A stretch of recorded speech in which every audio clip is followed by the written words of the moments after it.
Soy doña Carmen y vencí el cáncer de páncreas. Sigue mi historia. Doña Carmen, a sus 70 años, era un remanso de paz y sabiduría tranquila.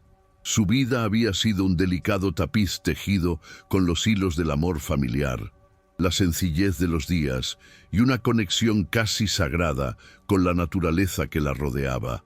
Quizás una maestra jubilada o una enfermera que había dedicado años al cuidado de otros, ahora viuda, era el corazón indiscutible de su familia. Sus hijos adultos y sus nietos la adoraban por sus cuentos narrados con voz suave, su paciencia infinita y esas manos siempre dispuestas a ofrecer consuelo o a preparar, como por arte de magia, el más delicioso de los manjares.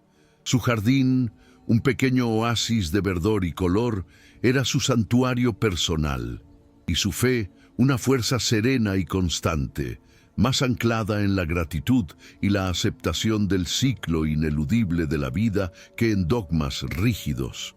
No era una guerrera de gestos estridentes, sino una fuente de calma y resiliencia silenciosa. Sin embargo, la vida, incluso la más serena, a veces se ve ensombrecida por diagnósticos implacables. Desde hacía un tiempo, doña Carmen había comenzado a sentir síntomas vagos, señales equívocas que al principio desestimó con la paciencia que la caracterizaba. Un dolor persistente en la espalda que atribuía a los años, una ictericia tan sutil que apenas se notaba, una pérdida de peso inexplicable que intentaba compensar con mayor apetito.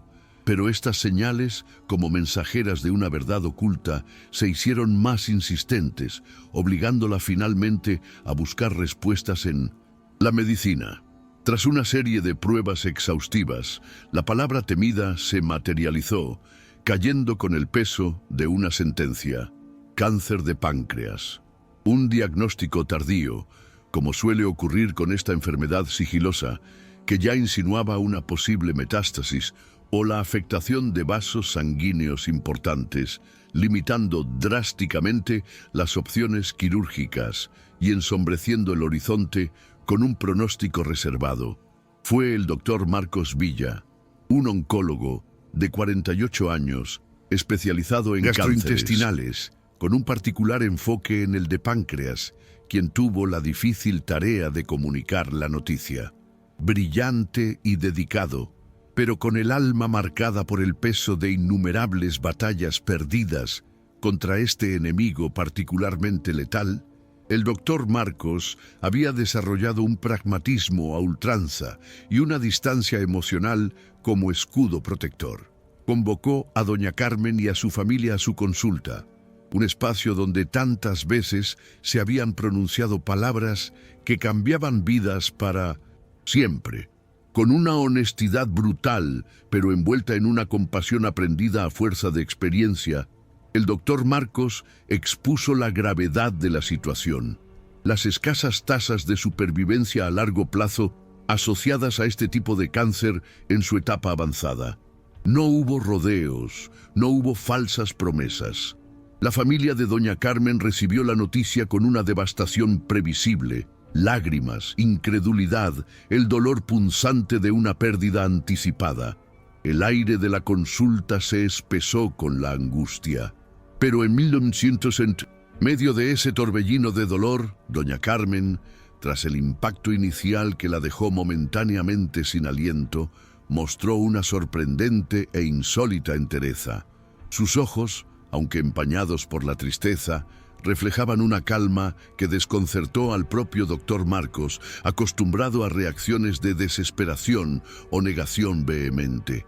Con una voz serena, que parecía provenir de un lugar de profunda aceptación, formuló una pregunta que se anclaría en la memoria del médico.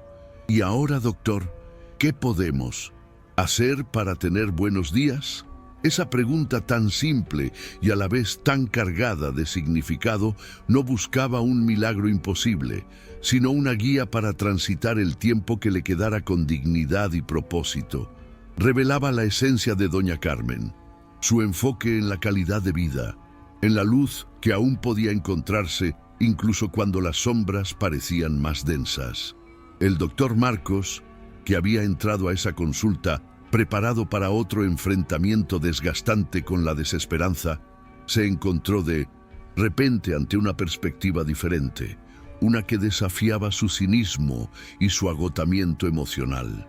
Para él, doña Carmen era, en principio, otro caso con un pronóstico desalentador, otra batalla en la cinta de correr contra un enemigo implacable con herramientas a menudo insuficientes. No podía imaginar en ese momento cómo la tranquila sabiduría de esta mujer, su fe en la vida y su luminosa forma de esperanza comenzarían a erosionar sus defensas y a recordarle el verdadero núcleo de su vocación. La sombra del diagnóstico se había cernido sobre doña Carmen, pero en su respuesta inicial ya se vislumbraba una luz particular, una esperanza resiliente que no negaba la realidad, sino que la abrazaba con la intención de vivir plenamente cada instante concedido. El viaje que ambos, paciente y médico, estaban a punto de emprender sería una travesía por aguas turbulentas, pero también una oportunidad inesperada para la transformación y el redescubrimiento del significado más profundo de la vida y la medicina. Ante el diagnóstico de cáncer de páncreas avanzado de doña Carmen, el doctor Marcos Villa se enfrentó a un escenario que conocía demasiado bien: opciones terapéuticas limitadas y un pronóstico inherentemente sombrío. Con la honestidad que lo caracterizaba, aunque quizás matizada por la serena actitud de su paciente, le expuso las posibilidades. Se habló de una quimioterapia paliativa agresiva, un intento por reducir el avance del tumor, aliviar los síntomas y quizás arañar algo de un tiempo valioso. También se mencionó la remota posibilidad de una cirugía mayor, el complejo procedimiento de Whipple, pero solo si se producía una respuesta excepcional y casi improbable al tratamiento inicial, dada la aparente extensión de la enfermedad. La participación en algún ensayo clínico explorando terapias más nuevas también se puso sobre la mesa como una alternativa a considerar, aunque sin garantías. Doña Carmen escuchó con atención, procesando la información con esa calma que parecía emanar de su profunda conexión con los ciclos de la vida. No hubo preguntas sobre tasas de curación imposibles, ni exigencias de milagros. Su principal preocupación, la que transmitió con claridad al doctor Marcos, seguía siendo cómo transitar ese camino incierto, manteniendo la calidad de sus días, la conexión con sus seres queridos y su paz interior. La decisión de iniciar la quimioterapia se tomó con esa premisa: luchar por cada buena oportunidad, por cada día vivido con plenitud, aceptando la realidad, pero sin rendirse a la desesperanza. Así comenzó el calvario del tratamiento. Doña Carmen se sometió a los ciclos de quimioterapia con una disciplina admirable, pero su cuerpo pronto comenzó a sentir los rigores de la batalla. La fatiga extrema se apoderó de ella, convirtiendo las tareas más sencillas en esfuerzos titánicos. Las náuseas persistentes le robaban el apetito y la energía, y la neuropatía, ese cosquilleo doloroso en manos y pies, le dificultaba incluso el placer de sentir la tierra de su jardín entre los dedos. Su fragilidad física se hizo evidente, un contraste doloroso con la fortaleza serena de su espíritu. Su familia, unida en el amor y la preocupación, se volcó en sus cuidados. Eran sus manos las que la sostenían en los momentos de debilidad, sus voces las que le infundían ánimo cuando el desaliento amenazaba con hacer mella. Y, de una forma que comenzó a sorprenderle a él mismo, el doctor Marcos se encontró cada vez más involucrado emocionalmente en el caso de doña Carmen. Sus visitas a la habitación del hospital o sus llamadas para conocer su estado se hicieron más frecuentes de lo que el estricto protocolo médico exigiría.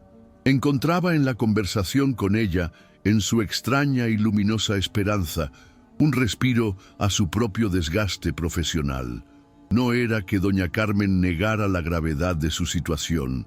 Sufría los efectos del tratamiento con la misma intensidad que cualquier otro paciente, y había días en que el dolor y el cansancio la sumían en un profundo abatimiento. Pero incluso en esos momentos, su determinación por vivir, por encontrar un sentido en cada instante, no flaqueaba. Se aferraba a los recuerdos felices, a la sonrisa de sus nietos, a la promesa de una nueva flor en su jardín. El doctor Marcos observaba esta lucha silenciosa con una mezcla de admiración profesional y una creciente conexión personal. Veía la fragilidad del cuerpo, pero también la inmensa fortaleza del espíritu, la serenidad con la que doña Carmen afrontaba cada nuevo desafío, su gratitud por las pequeñas mejorías, su constante preocupación por el bienestar de los demás, incluso en medio de su propio sufrimiento, comenzaron a conmoverlo de una manera que no había experimentado en años.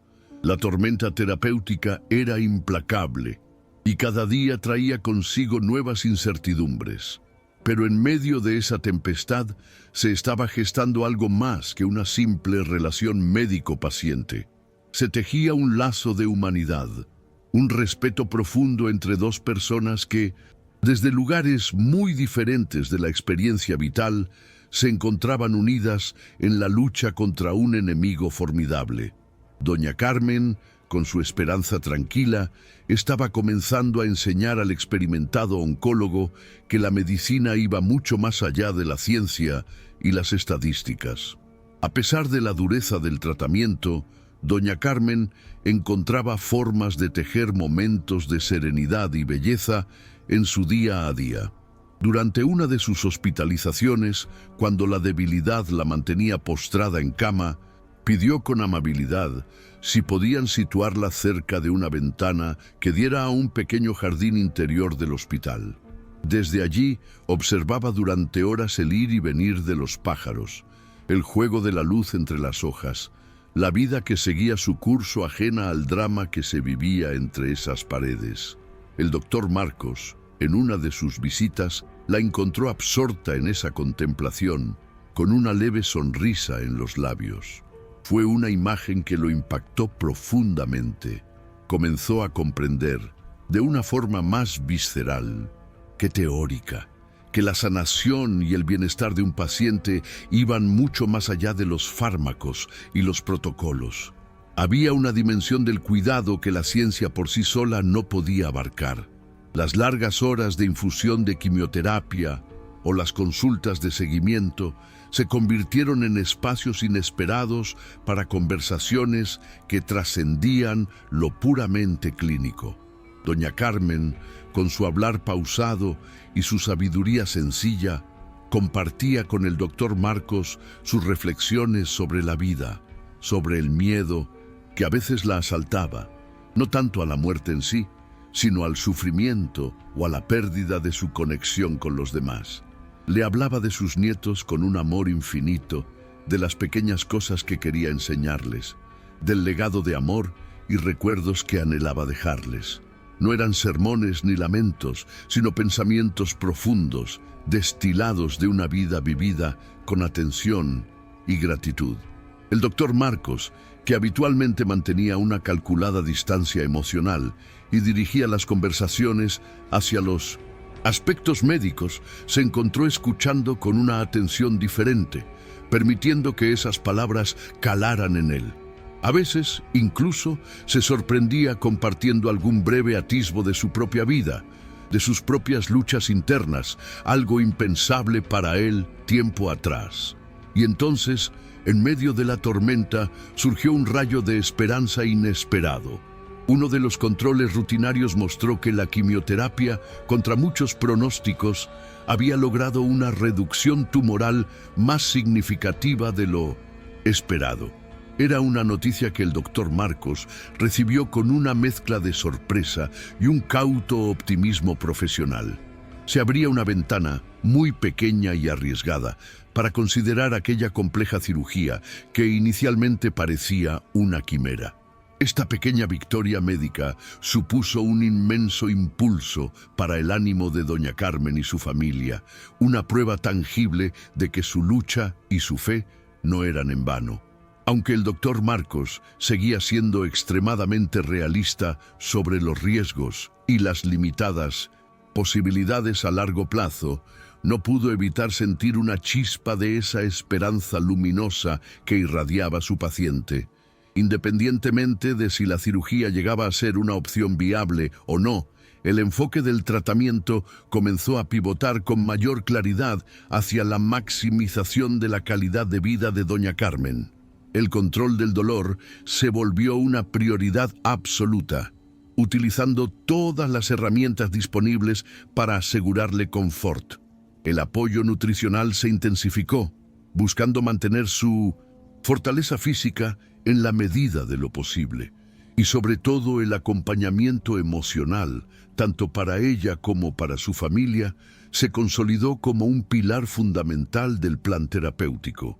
El doctor Marcos comprendió que conquistar el cáncer de páncreas, en el caso de doña Carmen, no significaba necesariamente erradicar la enfermedad a toda costa, sino vivir cada día con la mayor plenitud y paz posibles. Fue en este contexto que doña Carmen comenzó, de forma consciente y serena, a tejer su legado, no como quien se rinde a la muerte, sino como quien celebra la vida hasta el último aliento y desea que su amor perdure. Empezó a grabar pequeños mensajes de voz para sus nietos, contándoles historias de su infancia, compartiendo sus recetas familiares más queridas en cuadernos escritos con su elegante caligrafía, escribiendo cartas que serían leídas en el futuro. Cada uno de estos actos era una siembra de amor, una forma de asegurarse de que su esencia permanecería con ellos. Su familia, inspirada por esta fortaleza y esta lúcida preparación, comenzó a vivir el proceso de duelo de una manera diferente, no centrada en la pérdida inminente, sino en la celebración de la vida de Carmen en el presente, atesorando cada instante compartido. Esta redefinición de la conquista estaba transformando no solo a doña Carmen y a su familia, sino también, y de manera profunda, al doctor Marcos. La serenidad de su paciente, su capacidad para encontrar belleza y propósito en medio del sufrimiento, estaban horadando su coraza de cinismo y agotamiento. Estaba aprendiendo de ella que la esperanza no era la negación de una realidad difícil, sino la afirmación de la vida a pesar de ella. La conquista de doña Carmen sobre el cáncer de páncreas no se midió en la erradicación completa de la enfermedad, ni en una supervivencia que desafiara todas las estadísticas médicas conocidas para su diagnóstico. Su verdadera victoria, aquella que conmovería profundamente al doctor Marcos y a todos los que la rodeaban, fue la conquista de meses de vida vividos con una plenitud y una serenidad asombrosas, mucho más allá de las expectativas iniciales. Fueron meses en los que el dolor fue cuidadosamente gestionado, permitiéndole disfrutar de la compañía de sus nietos, del aroma de su jardín, de la música que amaba, de conversaciones llenas de significado. Su conquista fue la paz interior que irradiaba, la dignidad con la que transitó cada día, la capacidad de encontrar belleza y gratitud, incluso cuando la sombra de la enfermedad se cernía cada vez más cerca. Vivió plenamente, sin remordimientos, dejando un rastro de amor y enseñanzas imborrables. El doctor Marcos Villa fue el testigo más cercano y quizás el más profundamente transformado por la luminosa esperanza de doña Carmen. Aquel médico brillante pero emocionalmente desgastado, que había llegado a ver su profesión como una lucha constante contra un enemigo invencible, comenzó a redescubrir el verdadero núcleo de su vocación. Carmen le enseñó, con su ejemplo sereno, que la esperanza puede y debe coexistir con un pronóstico sombrío, y que hay victorias que no se inscriben en los anales de la ciencia médica, sino en la calidad del alma y en el consuelo del espíritu, implementó cambios sutiles, pero significativos en su práctica diaria. Comenzó a dedicar más tiempo a escuchar realmente a sus pacientes, a indagar sobre sus miedos, sí, pero también sobre sus esperanzas, sus deseos, aquello que daba sentido a sus vidas más allá de los datos clínicos y los porcentajes de supervivencia. Empezó a reconciliarse con las limitaciones inherentes a la medicina, encontrando un valor inmenso no solo en el intento de curar, sino en el arte de cuidar, de acompañar con compasión y humanidad. Esta nueva perspectiva lo llevó también a reconectar con su propia familia, a valorar el tiempo compartido, a comprender que la vida, con sus fragilidades, es un regalo precioso que a menudo se descuida en la vorágine del deber profesional. Si el viaje de doña Carmen tuvo un final terrenal, este llegó con la misma serenidad que había caracterizado su vida. Su partida fue un tránsito pacífico, rodeada del amor incondicional de sus hijos y nietos, en la calidez de su hogar, quizás con el aroma de las flores de su jardín entrando por la ventana. Dejó un vacío inmenso, como solo lo hacen las almas grandes, pero también una estela imborrable de amor, de lecciones aprendidas, de una esperanza que no se apagó con su último aliento. El doctor Marcos asistió a su funeral, no como el oncólogo que había tratado un caso difícil, sino como un amigo, como alguien cuya vida había sido tocada y transformada profundamente. Continuó su trabajo en el hospital, enfrentando cada día la dureza del cáncer, pero ya no era el mismo hombre. Llevaba consigo la luz de doña Carmen, una comprensión más profunda del sufrimiento y de la fortaleza humana, un compromiso renovado con una medicina que sana no solo cuerpos, sino también almas. La familia de doña Carmen encontró consuelo en el recuerdo de su entereza, en la forma admirable en que había enfrentado su enfermedad, convirtiendo sus últimos meses en un testamento del poder del espíritu humano. Su legado no eran bienes materiales, sino el amor sembrado, la alegría compartida, la lección de que incluso ante la muerte inminente se puede elegir vivir con propósito y con el corazón lleno de gratitud. Y así, la historia de doña Carmen y el doctor Marcos se convierte en un eco que nos conmueve profundamente. Su esperanza, esa luz serena y constante que no negó la oscuridad pero se negó a ser extinguida por ella, nos invita a reflexionar sobre el verdadero significado de la vida, de la dignidad y de la conquista. Nos muestra que la verdadera fortaleza no reside en la ausencia de miedo, sino en la capacidad de encontrar belleza y sentido aun cuando el horizonte es incierto. Que la esperanza de doña Carmen te conmueva, te inspire a buscar la luz en tus propias batallas, a valorar cada instante y a recordar que el amor y la compasión son las fuerzas más poderosas para sanar y ser sanados. Su historia es un faro que nos recuerda que, incluso en la despedida, la vida puede celebrarse y el espíritu humano puede alcanzar su más luminosa victoria.